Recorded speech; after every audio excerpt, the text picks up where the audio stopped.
Just recently, the nomination for the Education Secretary occurred in a historic fashion.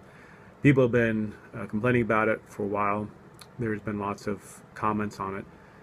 We forget that this position is a relatively recent innovation in America, and the very ones that are complaining the most about it also show what are some concerns we should have about having the federal government make every decision for our lives, especially our kids.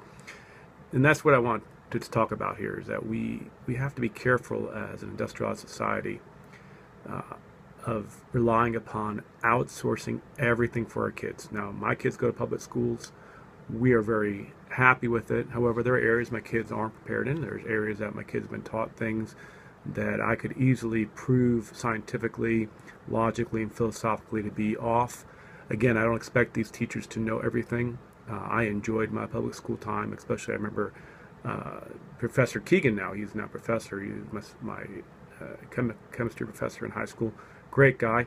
But I also remember one teacher at high school too, where she didn't know about supersaturation and making rock candy. So kids sat there in lab not understanding why their rock candy didn't form, and therefore they walked away confused.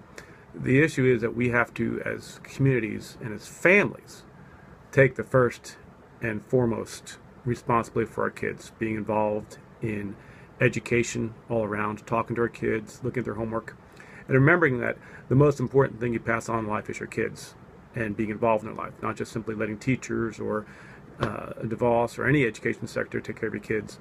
We need to be involved in the kids' life. Deuteronomy 6 says we're to teach our kids when they go and come in and they go out.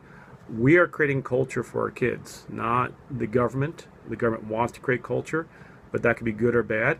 And again, the very ones that complain the most are the ones that are now feeling the effect of totally relying upon an absolutism in government.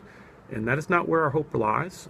We are at a disadvantage when we outsource our kids and give our kids every opportunity to experience things without asking, what are they experiencing? Are they really participating and growing?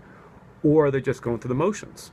This nomination, though, may cause some people to caterwaul about the person and preparedness, should also make us reflect on our own preparedness as parents, as communities, and getting involved in our public schools ourselves, and being involved in any school our kids go to. We are the ones that are going to ultimately decide to engage our kids and create a culture from our family, or we're going to let the school, their friends, TV, or the political realm create our kids' culture.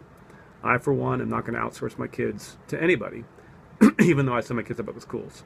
I take responsibility for my family. I hope that we would all do that. God bless.